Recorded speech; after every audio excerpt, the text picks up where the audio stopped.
This is the Sega Genesis Flashback, alright? From At Games. Not exactly first party, but definitely licensed, I believe. Anyway, this was sent to me as a Christmas gift by Hemrock, a very old friend of mine, and he asked me to do a review if possible. So let's dig in. I had a lot of fun with it while I was playing with it.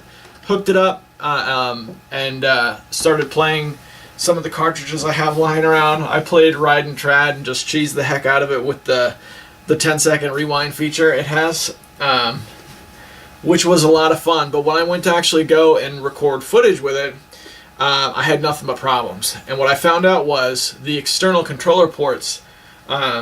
See, it comes with these two, all the actual hardware is downstairs. It comes with these two wireless controllers, and they seem to work okay. But the second I started plugging in authentic 3-button Sega Genesis controllers, it really started to throw a fit, and it acted very weird.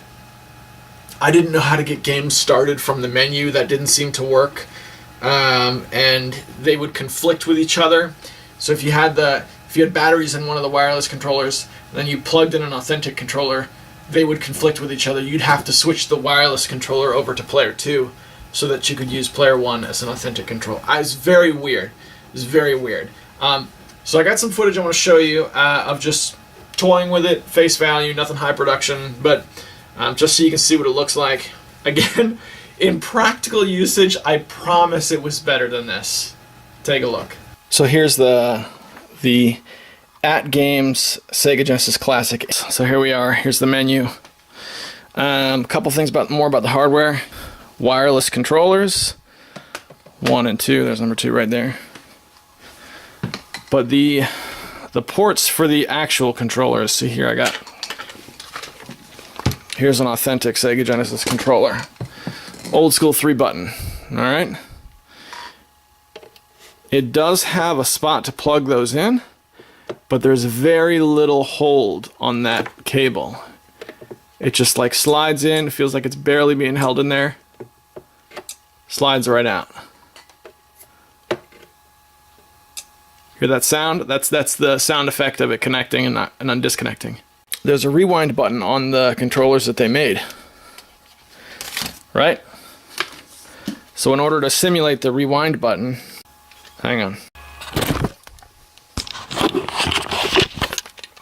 It looks like you actually can't start a game with a 3-button authentic controller. What does it say? Quick launch is the start button. Quick launch is the start button. I'm smashing that start button. I'm getting nothing. The games seem to run clean enough. I couldn't tell you if there's really any difference here. But this was clean enough that I was able to play some Sonic the Hedgehog. Alright, now here's a problem. They have a shortcut key set up where start. Is this working? Oh, hang on. Oh, this isn't working at all. What's the problem? There we go. Alright, authentic controller's working. Start button on the controller. Let's check this out. I guess that doesn't pause. Thought that would pause it. Why is it stuck moving down? I don't know. There's all sorts of issues with the way the controllers conflict with each other. There we go. It's stuck in the down position. I don't know why it's doing that.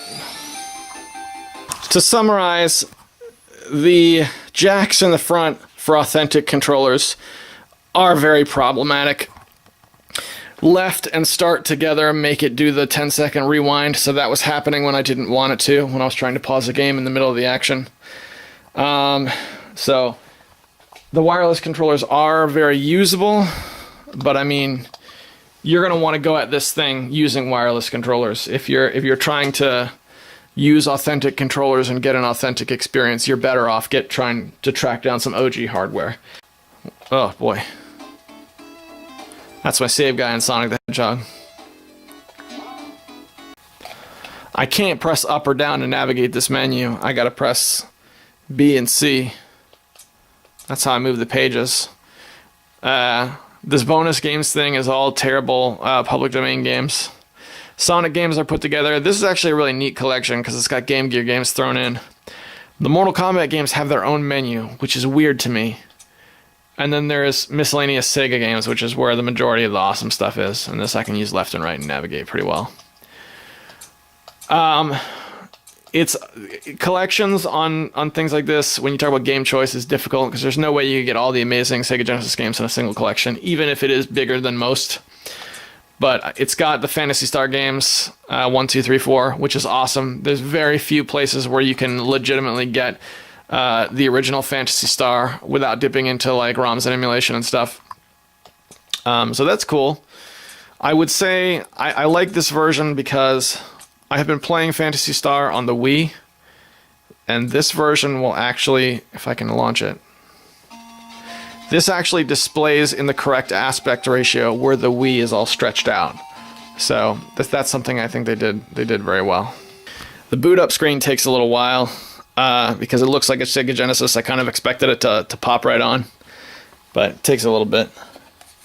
So this is a reproduction cart of, what is that, Ride and Trad? I always want to say Triad, but there's no I, so I guess that's Trad, isn't it? Yeah, reproduction cartridge. You can see this. It says 16-bit on the back instead of what authentic games say Sega there. There's an authentic game. All right, so we're going to try this. Put that in. Takes a second.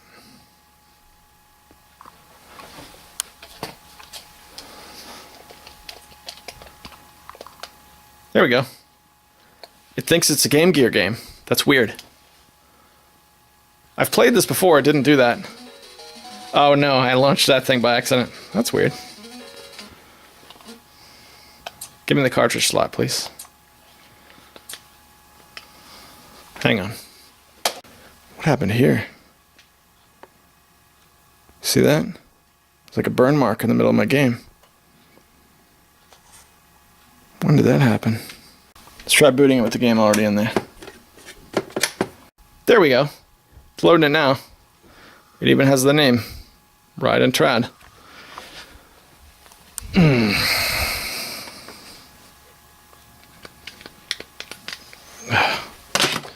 Wrong controller. There we go. Now this is kind of neat. Using a save slot on a game like this. Most of these games, the high scoreboard, they were designed so that the top score wouldn't save. It was just like the score for that day. But saving and loading a game like this, even if you're going to play from scratch, makes this a retainable score, which is one thing that I appreciate about save and load states. Little underappreciated home trick.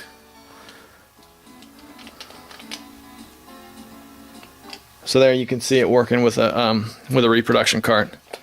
So that's the Genesis Flashback.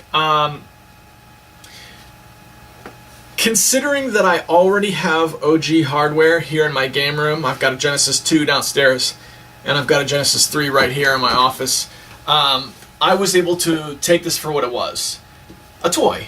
I hook it up in the main room, and I let the kids play on it, and we just have a good time with it, and it's not a big deal.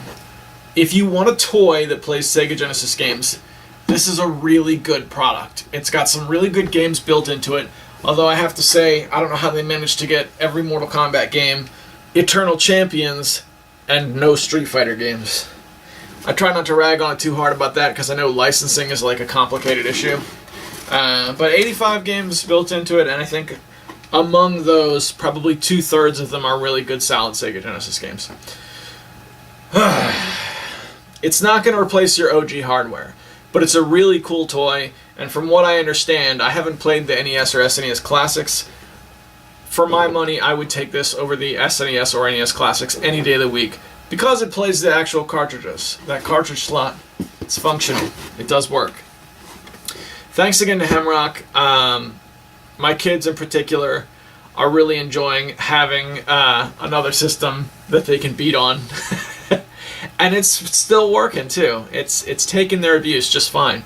Those controllers, as much as there's usually bad things to say about third-party controllers, the controllers, you can tell they're not authentic, but they hold up very well and they play very well. I was able to play Sonic the Hedgehog with the third-party controllers. Even in the precision platforming and stuff, it was fine. It was very playable. So, cool system. Thanks a lot. Tomorrow I have a couple of the two there's nothing in the box, it's just a cardboard box. The Famicom games I got from MagFest, I'm going to show those off tomorrow afternoon. So, thanks for tuning in, guys, and have a good day.